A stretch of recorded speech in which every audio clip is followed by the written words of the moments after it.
Meus amados, eu estou muito satisfeito de estar cumprindo essa missão de ler a Bíblia com vocês. Olha, eu estou me fortalecendo muito e estou crendo que eu vou ser transformado com essa palavra nessa jornada.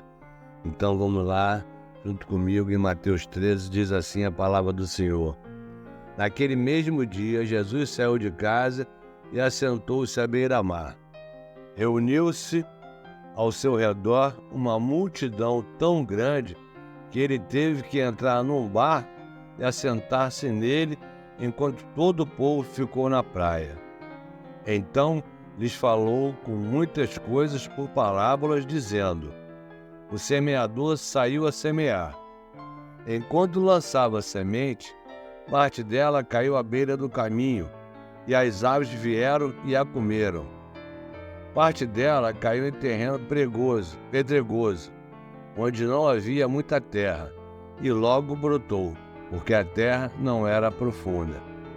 Mas quando saiu o sol, as plantas se queimaram e secaram, porque não tinha raiz. Outra parte caiu entre espinhos, que cresceram e sufocaram as plantas. Outra ainda caiu em boa terra, deu boa colheita, a 100, 60 e 30 por 1. Aquele que tem ouvidos para ouvir, ouça. Os discípulos, aproximando-se dele, perguntaram: Por que falas ao povo por parábolas? Ele respondeu: A vocês foi dado conhecimento dos mistérios do reino dos céus, mas a eles não. A quem tem será dado, e este terá em grande quantidade. De quem não tem, até o que tem lhe será tirado. Por essa razão, eu lhe falo por parábolas, porque vendo, eles não veem, e ouvindo, não ouvem nem entendem.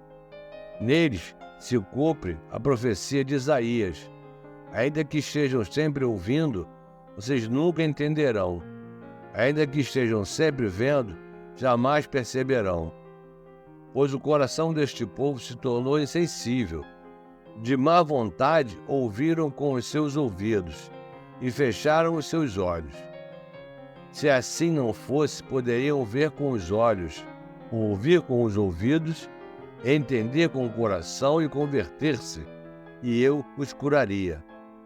Mas felizes são os olhos de vocês, porque veem, e os ouvidos de vocês, porque ouvem. Pois eu lhes digo a verdade: muitos profetas e justos desejaram ver o que vocês estão vendo, mas não viram, e ouvir o que vocês estão ouvindo, mas não ouviram. Portanto, ouça o que significa a parábola do semeador. Quando alguém ouve a mensagem do reino e não a entende, o maligno vem e lhe arranca o que foi semeado em seu coração. Este é o que foi semeado à beira do caminho. Quanto ao que foi semeado em terreno pedregoso, este é aquele que ouve a palavra e logo a recebe com alegria. Todavia, visto que não tem raiz em si mesmo, permanece por pouco tempo. Quando surge alguma tribulação ou perseguição por causa da palavra, logo a abandona. Quanto ao que foi semeado entre os espinhos, este é aquele que ouve a palavra, mas a preocupação desta vida e o engano das riquezas o sufocam, tornando-a infrutífera. E, finalmente, o que foi semeado em boa terra. Este é aquele que ouve a palavra e a entende, e dá uma colheita de 100, 60 e 30 por 1. Jesus lhes contou outra parábola, dizendo: O reino dos céus é como um homem que semeou boa semente em seu campo. Mas enquanto todos dormiam, veio o seu inimigo e semeou o joio no meio do trigo e se foi. Quando o trigo brotou e formou-se espigas, o joio também apareceu. Os servos do dono do campo dirigiram-se a ele e disseram: O senhor não semeou boa semente em seu campo? Então de onde veio o joio? O inimigo fez isso, respondeu ele. Os servos lhe perguntaram: O senhor quer que vamos tirá-lo? Ele respondeu: Não, porque ao tirar o joio, vocês poderão arrancar com ele o trigo. Deixem que cresçam juntos até a colheita. Então direi aos encarregados da colheita: juntem primeiro o joio e amarrem-no em feixes para ser queimado. Depois, juntem o trigo e guardem-o no meu celeiro. E contou-lhes outra parábola. O reino dos céus é como um grão de mostarda que um homem plantou em seu campo. Embora seja a menor dentre todas as sementes, quando cresce, torna-se a maior das hortaliças e se transforma numa árvore, de modo que as aves do céu vêm fazer os seus ninhos em seus ramos. E contou-lhes ainda outra parábola. O reino dos céus é como um fermento que uma mulher tomou e misturou com uma grande quantidade de farinha, e toda a massa ficou fermentada. Jesus falou todas essas coisas à multidão por parábolas.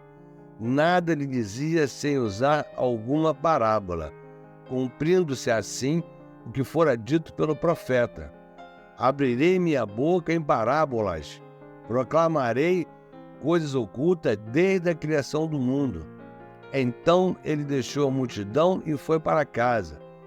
Seus discípulos aproximaram-se dele e disseram: explica-nos a parábola do joio no campo. Ele respondeu: aquele que semeou a boa semente é o Filho do homem. O campo é o mundo, e a boa semente são os filhos do reino. O joio são os filhos do maligno, e o inimigo que o semeia é o diabo. A colheita é o fim desta era, e os encarregados da colheita são os anjos. Assim como o joio é colhido e queimado no fogo, assim também acontecerá no fim desta era. O Filho do Homem enviará os seus anjos, e eles tirarão do seu reino tudo que faz tropeçar e todos que praticam o mal. Eles o lançarão na fornalha ardente, onde haverá choro e ranger de dentes. Então os justos brilharão como o sol no reino do seu Pai. Aquele que tem ouvidos, ouça. O reino dos céus é como um tesouro escondido no campo. Certo homem, tendo-o encontrado, escondeu-o de novo, e então, cheio de alegria, foi, vendeu tudo que tinha e comprou aquele campo. O reino dos céus também é como um negociante que procura pérolas preciosas. Encontrando uma pérola de grande valor, foi, vendeu tudo o que tinha e a comprou. O reino dos céus é ainda como uma rede que é lançada ao mar e apanha toda sorte de peixes. Quando está cheia, os pescadores a puxam para a praia. Então se assentam e juntam os peixes bons em cestos, mas jogam fora os ruins. Assim acontecerá no fim desta era. Os anjos virão, separarão os perversos dos justos e lançarão aqueles na fornalha ardente, onde haverá choro e ranger de dentes. Então perguntou Jesus: vocês entenderam todas essas coisas? Sim, responderam eles. Ele lhe disse: por isso, todo mestre da lei instruído quanto ao reino dos céus é como o dono de uma casa que tira do seu tesouro coisas novas e coisas velhas. Tendo terminado de contar essas palavras, Jesus saiu dali. Chegando à sua cidade, começou a ensinar o povo na sinagoga. Todos ficaram admirados e perguntavam: de onde lhe vem essa sabedoria e estes poderes miraculosos? Não é este o filho do carpinteiro? O nome de sua mãe não é Maria, e não são os seus irmãos Tiago, José, Simão e Judas? Não estão conosco todas as suas irmãs? De onde, pois, ele obteve todas essas coisas? E ficavam escandalizados por causa dele. Mas Jesus lhes disse: só em sua própria terra e em sua própria casa é que um profeta não tem honra. E não realizou muitos milagres ali por causa da incredulidade deles. Porque aquele tempo Herodes o tetrarca ouviu os relatos a respeito de Jesus e disse aos que o serviam: Este é João Batista.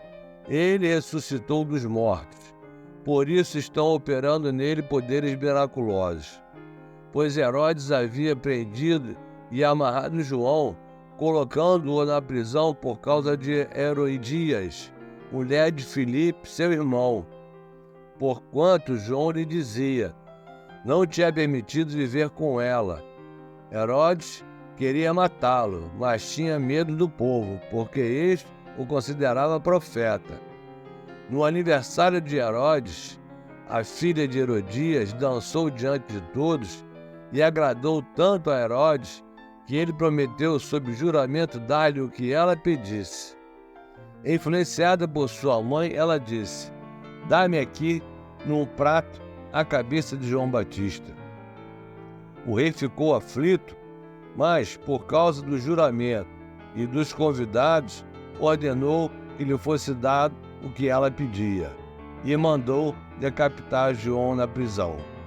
Sua cabeça foi levada num prato e entregue à jovem, que a levou a sua mãe. Os discípulos de João vieram, levaram o seu corpo e o sepultaram. Depois foram contar isso a Jesus. Ouvindo o que havia ocorrido, Jesus retirou-se do bar, em particular para um lugar deserto. As multidões, ao ouvirem falar disso, saíram das cidades e seguiram a pé.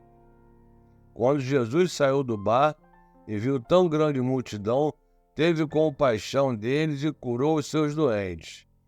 Ao cair da tarde, os discípulos aproximaram-se dele e disseram: Este é um lugar deserto e já está ficando tarde. Manda embora a multidão para que possam ir aos povoados comprar comida. Respondeu Jesus: Eles não precisam ir. Deem-lhes vocês algo para comer. Eles lhe disseram: Tudo o que temos aqui são 5 pães e 2 peixes. Tragam-nos aqui para mim, disse ele. E ordenou que a multidão se assentasse na grama. Tomando os 5 pães e os 2 peixes, e olhando para o céu, deu graças e partiu os pães. Em seguida, deu-os aos discípulos e este à multidão. Todos comeram e ficaram satisfeitos, e os discípulos recolheram 12 cestos cheios de pedaços que sobraram. Os que comeram foram cerca de 5.000 homens, sem contar mulheres e crianças. Logo em seguida, Jesus insistiu com os discípulos para que entrassem no barco e fosse adiante dele para o outro lado, enquanto ele despedia da multidão. Tendo despedido a multidão, subiu sozinho a um monte para orar. Ao anoitecer, ele estava ali sozinho, mas o barco já estava a considerável distância da terra, fustigado pelas ondas, porque o vento soprava contra ele. Alta madrugada, Jesus dirigiu-se a eles, andando sobre o mar. Quando o viram andando sobre o mar, ficaram aterrorizados e disseram: É um fantasma, e gritaram de medo. Mas Jesus imediatamente lhe disse: Coragem, sou eu, não tenho medo. Senhor, disse Pedro, se és tu, manda-me ir ao teu encontro por sobre as águas. Venha, respondeu ele.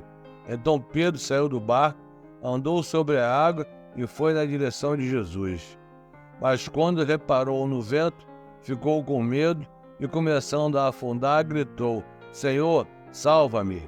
Imediatamente Jesus estendeu a mão e o segurou e disse: Homem de pequena fé, por que você duvidou? Quando entraram no barco, o vento cessou. Então os que estavam no barco o adoraram, dizendo: Verdadeiramente tu és o Filho de Deus. Depois de atravessarem o mar, chegaram a Genezaré. Quando os homens daquele lugar reconheceram Jesus, espalharam a notícia em toda aquela região e lhe trouxeram os seus doentes. Suplicavam-lhe que apenas pudessem tocar na borda do seu manto, e todos que nele tocaram foram curados. Em seguida, eu costumo compartilhar o devocional de Kenneth Hagin, que diz assim no dia 8 de janeiro: meros homens? Não. E eu, irmãos, não vos pude falar como os espirituais, mas como a carnais, como o menino em Cristo, porque ainda sois carnais, pois, havendo entre vós inveja, contendas e dissensões, não sois, porventura, carnais e não andais segundo homens?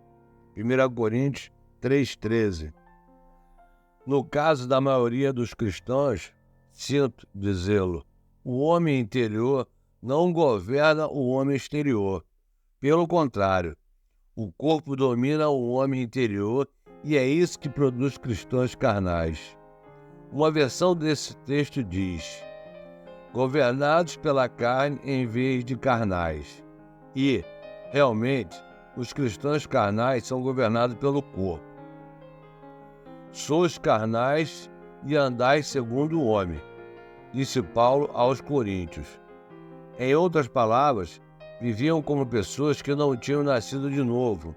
O versículo 3 aparece da seguinte forma, na Nova Versão Internacional: vocês ainda são mundanos, porque visto que há ciúmes e discussões entre vocês, vocês não são mundanos?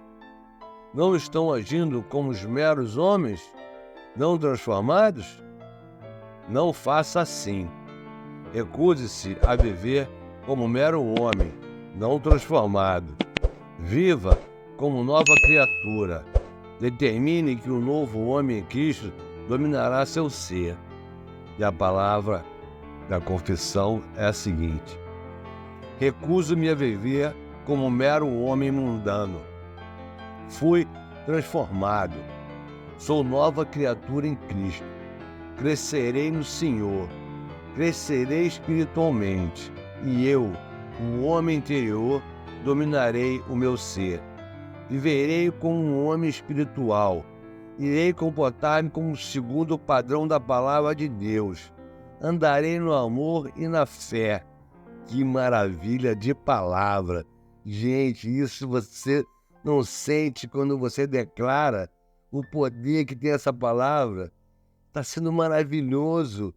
Então, se você estiver gostando, se inscreva no canal, dê o seu like, faça seu comentário, compartilhe com outras pessoas essa palavra, que é a palavra que está na Bíblia. Eu simplesmente estou lendo. E o devocional também é uma coisa que fortalece a fé. É maravilhoso. Então, amanhã a gente se vê em nome de Jesus. Amém.